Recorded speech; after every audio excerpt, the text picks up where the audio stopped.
Joseph and I, in '53, while looking around for something to do, took that course from Alan Watts. He was then head of the Academy of Asian Studies. And we took the course on the relationship between Eastern philosophy and Western psychiatry.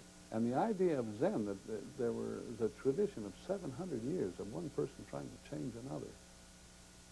And what they were trying to do, and their assumptions about change being sudden and paradoxical.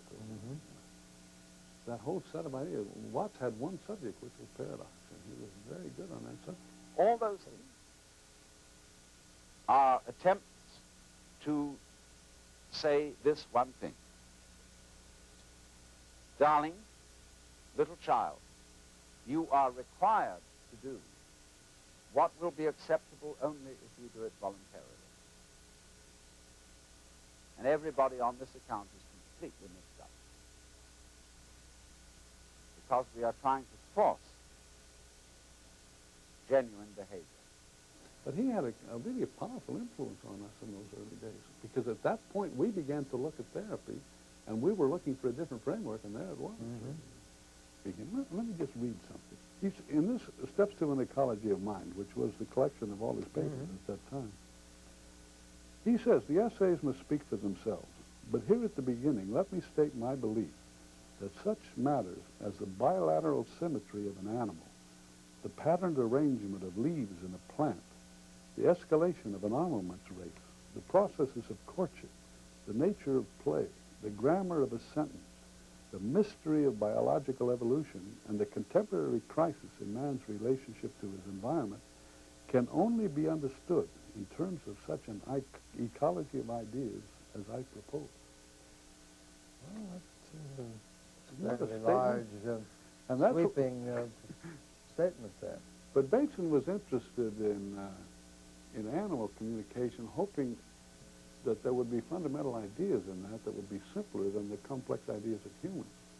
And his primary interest was in animals communicating about communication, simulating communication, and also he discovered with animal play that they had to know a message was a message in order to play, that this was a bite of play and not a bite of combat, was to him a major idea. We shall go on in other films of this series to ask about people who have been so confused by their experiences that they cannot tell what sort of a message is. These are the people who are called schizophrenic and who exemplify, we believe, the state of man when he fails to discriminate that which is discriminated by others. It was an era when people began to study animals in their natural environment, and we began to study individuals in their natural environment, the family. Both of those approaches very similar to anthropology when you get right down to it. Sure. And very different from conventional psychiatry. An anthropologist's job is to make sense of what people do, whether it be in New Guinea, in rituals, or in mental hospitals here in this country, or in suburban homes. And perhaps the most frightening thing about mental illness is that it does make sense.